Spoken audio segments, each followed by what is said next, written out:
Hi, everybody. This is Hondo Carpenter, your Las Vegas Raiders beat writer on Sports Illustrated and the host of the Las Vegas Raiders Insider Podcast. It's good to be with you today here at the Raiders facility where we got to spend the day talking to all of the assistant coaches. I specifically spoke in the first session with Joe Philbin the entire time, and then defensive line coach Robbie Leonard. Both of those videos are up for you to watch or audio for you to listen to. um, Daryl Craig Harris was here. He talked to several of the coaches. So did Zeke Trezevant. So we're going to have a lot coming at you this week from several of the Las Vegas Raiders assistant coaches. Tomorrow, of course, we'll be talking to Antonio Pierce and going in the locker room, talking to players, watching practice. We'll have a lot more on the Raiders then. But I want to focus in today talking about the hunt for a field general. It has been very evident through this part of the season that the Raiders simply don't have a quarterback.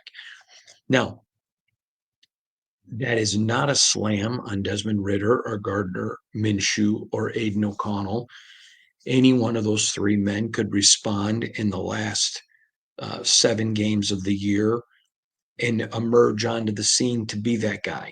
But the problem is, none of them are right now. I was on the airplane flying here from Austin, Texas. I had some meetings in Austin after the game at Miami on this weekend.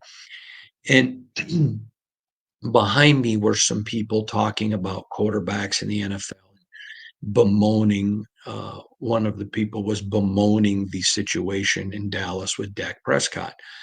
And they made the comment, I don't even care if it's a terrible quarterback or something along those lines, referring to, and they go, like Trent Dilfer.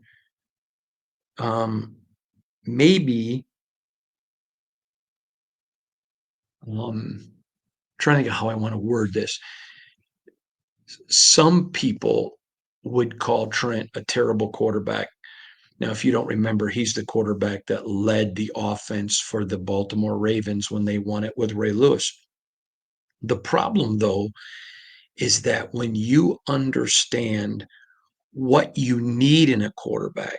So I'll give you an example. My buddy, Kurt Hansen, I grew up with Kurt. He literally lived 2 doors from us. Uh, my dad loved him so much that my dad even said that kid could be my son. Um, Great guy, taught me how to bow hunt. Um, Kurt is a great general contractor. All right. But when I needed work on my roof, he told me I needed to call a roofer. When I needed an electrician, I needed to, he had one for me, but we called his electrician. Same with a plumber. My point that I'm trying to make to you, and I'm trying to be succinct with it, though, is that although he's a great general contractor, he's not an electrician. He's a great general contractor. He's not a plumber. So he can be great. He's elite, one of the best contractors in America. But he still knows there's some things I can't do.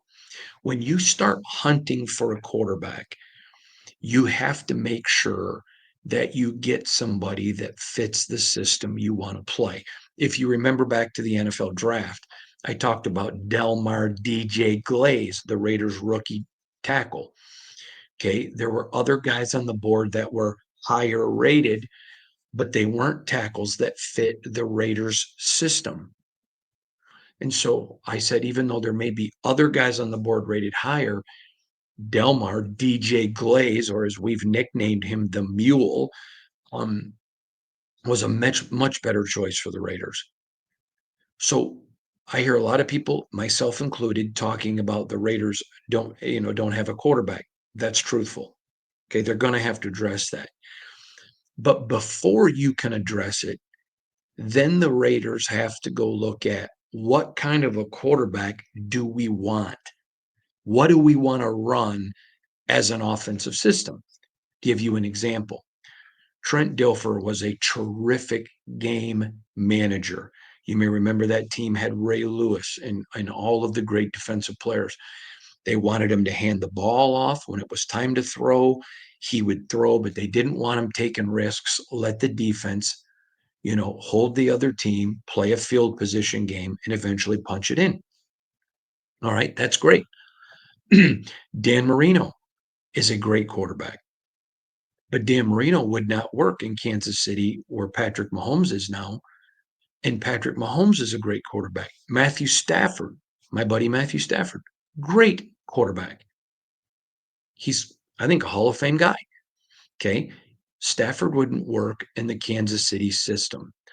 My whole point that I'm trying to talk to you about is as there is a quest now within the franchise for a new quarterback, the first thing that has to happen is the Raiders have to have a determinate conversation to come to a decision of what direction do they want the quarterback to be. Do they want a Patrick Mahomes? Okay, I don't know anybody that wouldn't, but it's not like they grow on trees. Okay, if that's the case, if you want a Patrick Mahomes because you want to run that kind of offense, Shedeur Sanders would not be your guy. If you want a guy who is maybe not as athletic, but still possesses the ability to move,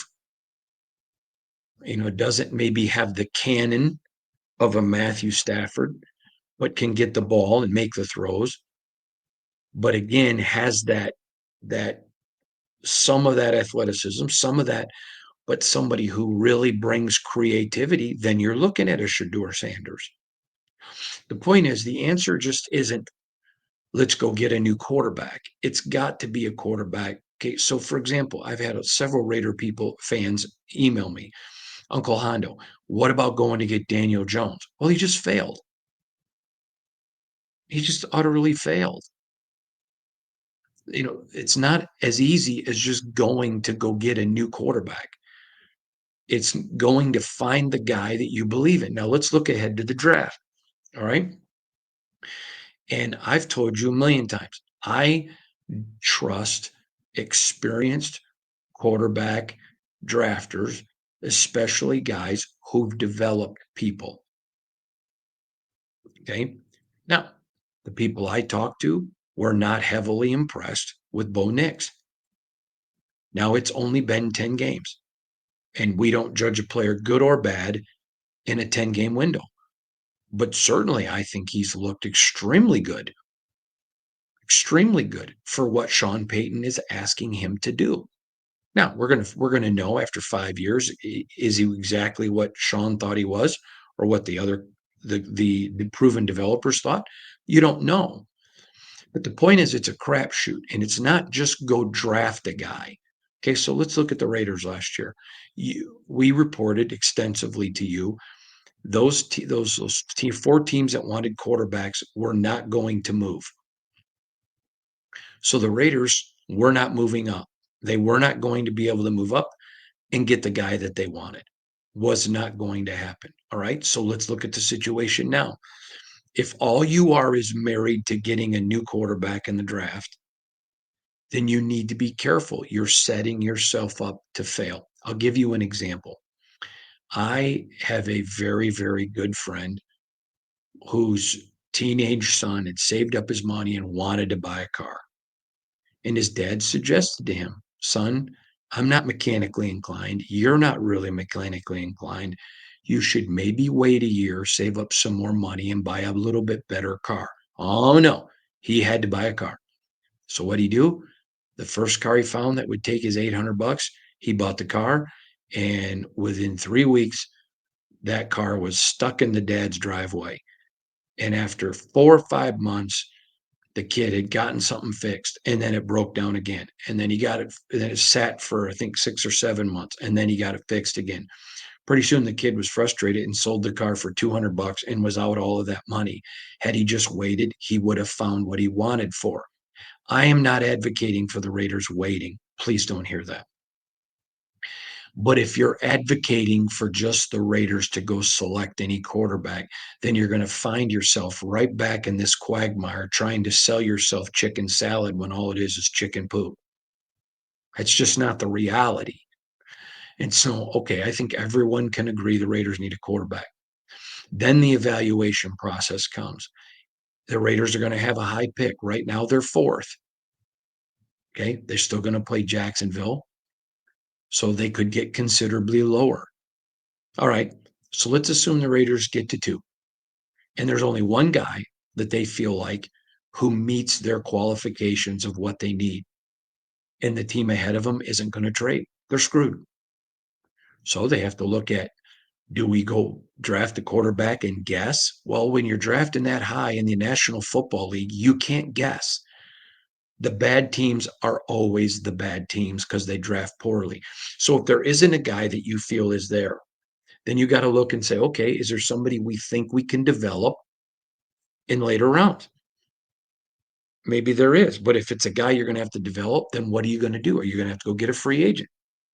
Now, many of you know Ron Wolf, legendary general manager of the Green Bay Packers. Great man, football savant, great guy.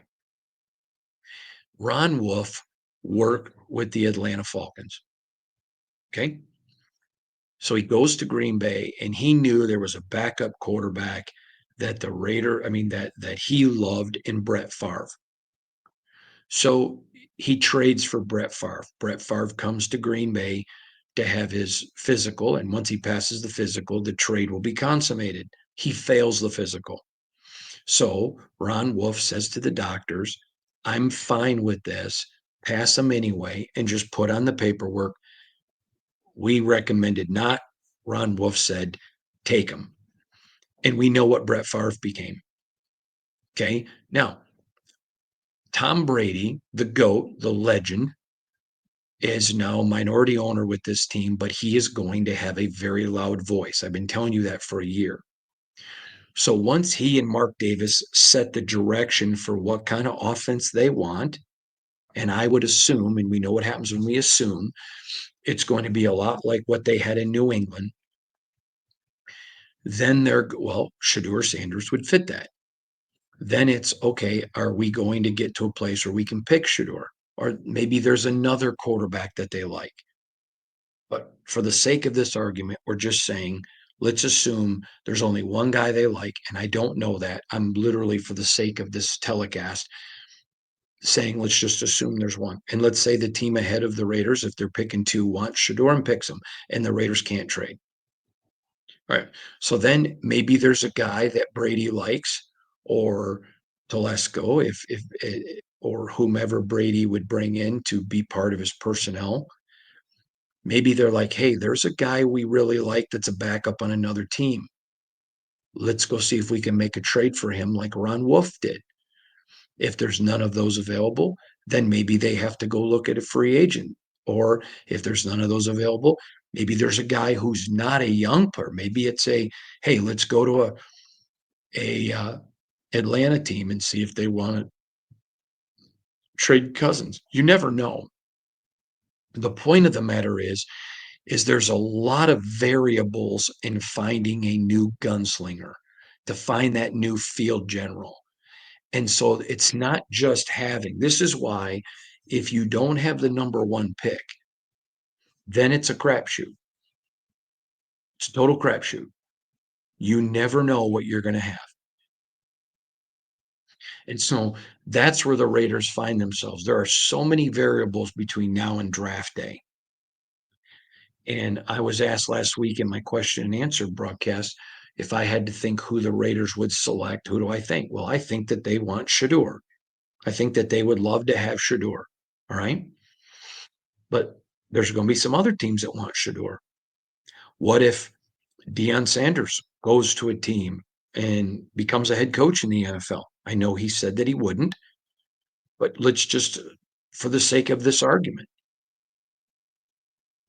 well, maybe he pulls a Archie Manning and says to an organization, my kid's not playing for you, so you can pick him if you want. He's not playing. I want him with me wherever that may be. The point is, you don't know. And so there's a lot of variables that I'm trying to broaden your perspective on, to think about when it pertains to the quarterback and the future of the Raiders and what this team is going to do.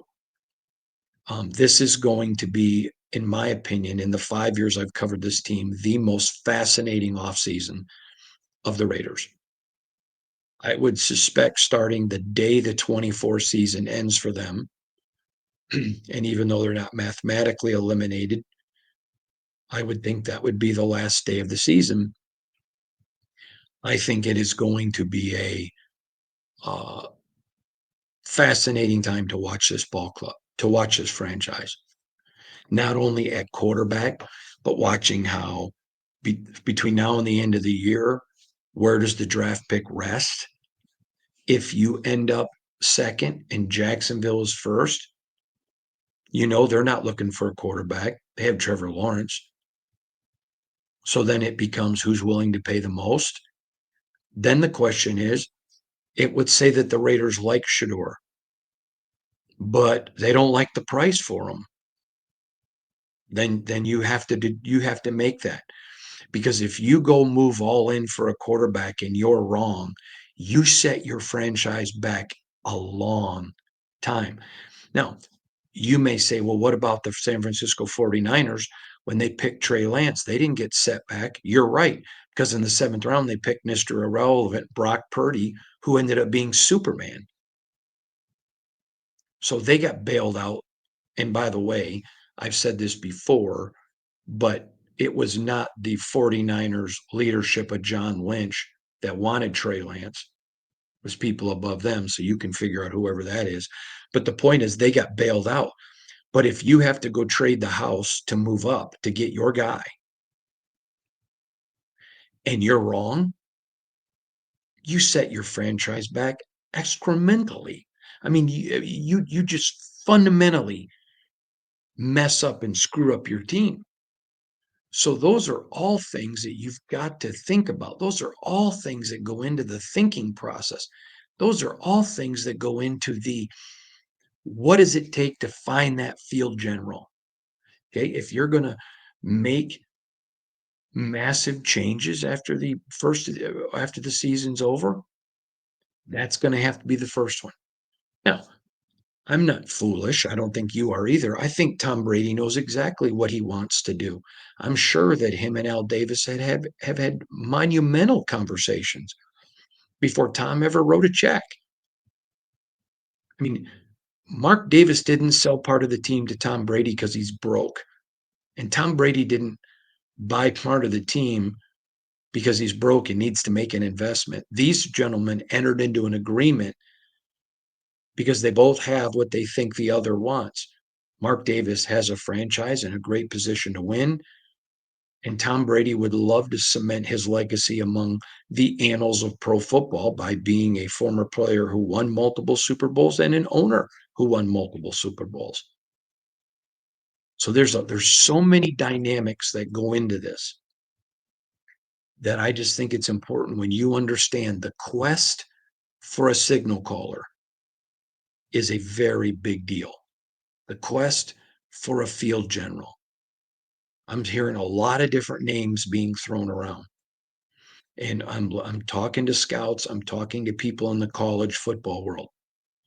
I was talking to a college football coach. I don't know, today is Tuesday, yesterday on the airplane. On the waiting to get off the airplane. And he was telling me that of some things he's heard about the Raiders and giving me information. And I'll be bringing that to you when the Raiders are out of the playoffs. But they're looking at a lot of different angles. So it's not just identifying one guy, because if you don't have the number one overall pick, you got to have a whole contingency. Listen, the Raiders didn't think there was a snowball's chance in the Las Vegas desert that they were going to get Brock Bowers last year. I know that for a fact. In fact, I've told you, I was told by a member of the organization that in all of their hundreds and even thousands of mock drafts, not one time did Brock Bowers fall to them at 13. But they had to be prepared. There's a lot of different angles. This is setting up the drama. It is setting up the fire. It is setting up for what is going to be a spectacular offseason. And we're certainly going to see how it goes. Thanks for listening to me today. I appreciate all of you. Thank you for joining us. Hope you have a wonderful day. God bless y'all. And a big shout out to my buddy Kurt Hansen making the podcast.